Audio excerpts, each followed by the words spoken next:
আমার চ্যানেলে তোমাদের সকলকে স্বাগত। আজ আমরা ক্লাস 7-এর রায় মার্টিন প্রশ্নবিচিত্রা থেকে ইতিহাসের দ্বিতীয় পর্যায়ক্রমিক মূল্যায়নের দ্বিতীয় স্কুল সলভ করব।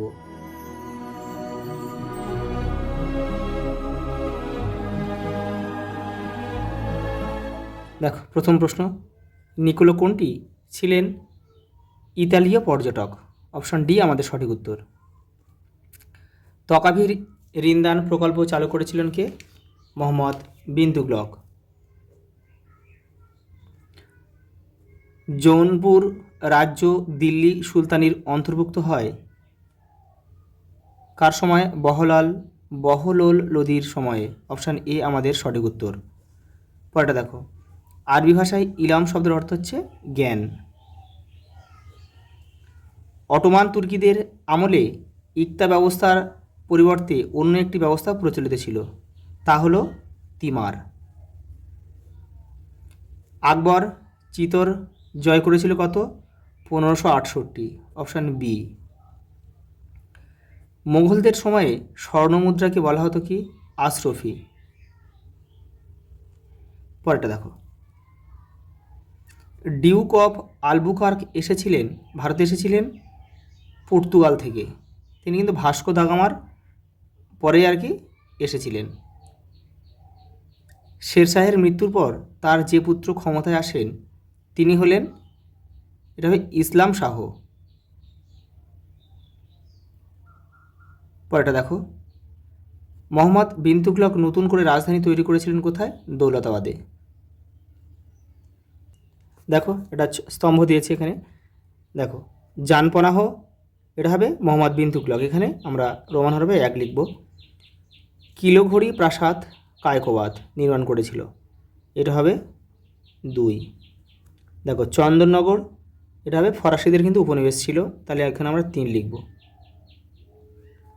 পরেরটা দেখো, শ্রীরামপুর হবে কিন্তু শ্রীরামপুর ছিল হচ্ছে দিনেমারদের, তাহলে এখানে আমরা 4 লিখব। আর চুচুড়া হচ্ছে ডাচদের।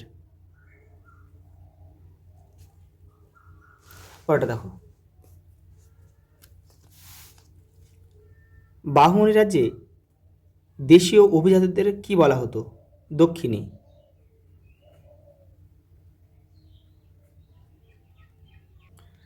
পরেরটা দেখো, খানোয়ার যুদ্ধ কত খ্রিস্টাব্দে হয়েছিল? 1527 খ্রিস্টাব্দে। এটা হয়েছিল কাদের মধ্যে? এটা হয়েছিল বাবর আর রানা সংগ্রাম সিংহের মধ্যে হয়েছিল। রানা সংগ্রাম সিং, তোমরা লিখে নিও। আকবর কত খ্রিস্টাব্দে দহশালা ব্যবস্থা চালু করেন? 1580 খ্রিস্টাব্দে। পরেরটা দেখো, রাঠোর যুদ্ধ কাদের মধ্যে হয়েছিল? রাঠোর যুদ্ধ হয়েছিল ঔরঙ্গজেব আর রাঠোরের রাজপুতদের মধ্যে হয়েছিল। রাঠোর রাজপুত। যে সালটা একটু লিখে দিচ্ছি এখানে, হয়েছিল 1679 খ্রিস্টাব্দে। 1679 খ্রিস্টাব্দে এটা হয়েছিল। পরেরটা দেখো, চিরাগি দিল্লি কাকে বলা হতো? নাসিরুদ্দিন শেখ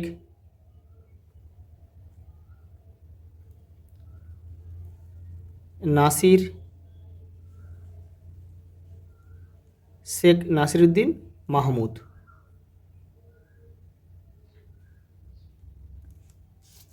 দেখো পরেরটা,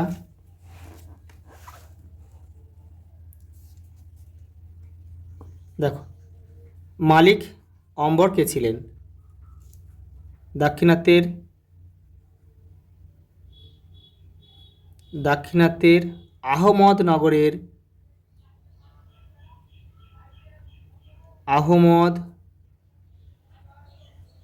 আহমদনগরের প্রধানমন্ত্রী।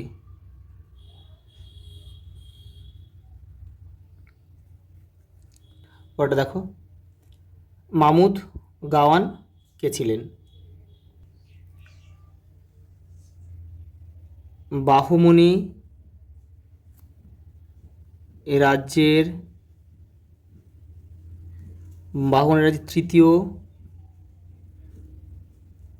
বাহনের রাজ্যের শাসক আর কি,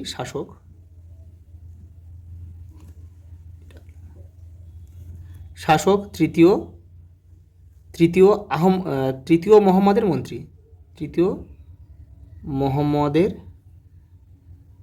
মন্ত্রী, পরেরটা দেখো, দিল্লির কোন সুলতান দাসদের জন্য আলাদা দপ্তর খুলেছিলেন?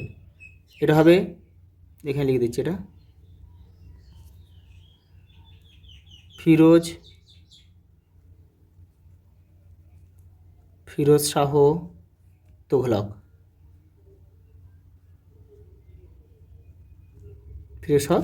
পরেরটা দেখো, বাংলার প্রথম স্বাধীন সুলতান কে ছিলেন? শামসুদ্দিন ইলিয়াস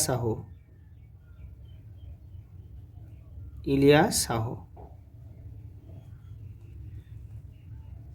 পরের প্রশ্ন দেখো, খলজি বিপ্লব বলতে কী বোঝো? তোমাদের বইয়ে দেখো 47 নম্বর পেজে রয়েছে উত্তরটা, এই যে এটা লিখবে এখান থেকে এটা। পরের প্রশ্ন দেখো, পানিপথের প্রথম যুদ্ধ কবে হয়েছিল? 1526 খ্রিস্টাব্দে। কাদের মধ্যে? বাবর আর ইব্রাহিম লোদি। ইব্রাহিম লোদির মধ্যে হয়েছিল। তুরস্ক দণ্ড বলতে কী বোঝো? দেখে নাও, এই দেখো তোমাদের বইয়ের 59 নম্বর পেজে রয়েছে, এখান থেকে এই পর্যন্ত লিখবে, এই যে তুরস্ক দণ্ড। পরের প্রশ্ন দেখো, দ্বীন-ই ইলাহি কি? তোমাদের বইয়ের 85 নম্বর পেজে রয়েছে, দেখো এই যে এখান থেকে পুরোটা লিখে দেবে। পরের প্রশ্ন দেখো, চাঁদনি চক নামকরণ হয়েছে কেন? দেখো 98 পেজে রয়েছে এটা, এই যে দেখো লেখা আছে চাঁদনি চকের গল্প, এটা লিখবে। পরের প্রশ্ন দেখো, সরাফ কাদের বলা হতো? এই দেখো 103 নম্বর পেজে রয়েছে, এখান থেকে এই পর্যন্ত। পরের প্রশ্ন দেখো, কারা রাজিয়ার সমর্থক বা কারা তার বিরোধী ছিল? 45 নম্বর পেজে রয়েছে, দেখো তোমাদের বইয়ের, এই যে এখান থেকে এটা পুরোটা লিখবে। পরের প্রশ্ন দেখো, দাক্ষিণাত্য ক্ষত বলতে কী বোঝে? 84 নম্বর পেজে রয়েছে, দেখো এই যে এইটা করবে। পরেরটা দেখো,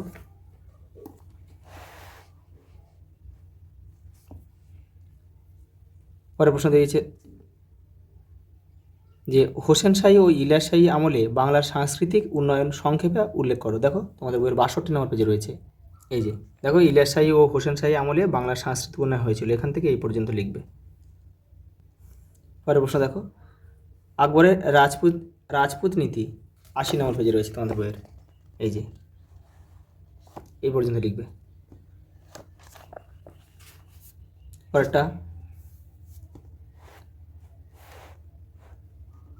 বিদেশি পর্যটকরা বিজয়নগর রাজ্যের কীরূপ বর্ণনা দিয়েছেন?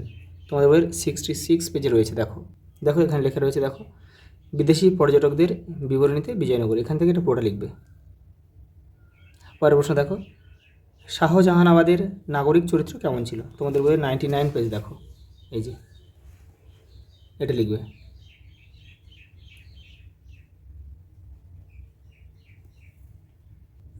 পরের প্রশ্ন দেখো, শেরশাহের শাসন ব্যবস্থা সম্পর্কে সংক্ষেপে আলোচনা করো। তোমাদের বইয়ের দেখো 73 নম্বর পেজে রয়েছে, এই যে শাসন এই সংস্কার রয়েছে, এই যে পয়েন্ট করা রয়েছে, এগুলো তোমাদের লিখতে হবে, সবই লিখবে এই পর্যন্ত। মোহাম্মদ বিন তুগলকের যে কোনো দুটি পরিকল্পনা ও তার ব্যর্থতা সম্পর্কে আলোচনা করো। দেখো এটা তোমার 50 নম্বর পেজে রয়েছে, এখান থেকে কিন্তু তোমাদের করতে হবে, এই যে এবারেও কিন্তু কিছুটা রয়েছে, এগুলো করতে পারো তোমরা। দেখো লাস্ট প্রশ্ন, বাজার দর নিয়ন্ত্রণে আলাউদ্দিন খলজি কী কী ব্যবস্থা নিয়েছিলেন? দেখো তোমাদের বইয়ের 59 নম্বর পেজে রয়েছে, এই দেখো বাজার দর নিয়ন্ত্রণ, এবারেও কিন্তু রয়েছে, এই যে এই পর্যন্ত লিখতে হবে। আচ্ছা এই পর্যন্ত, দেখা হবে পরের ভিডিওতে।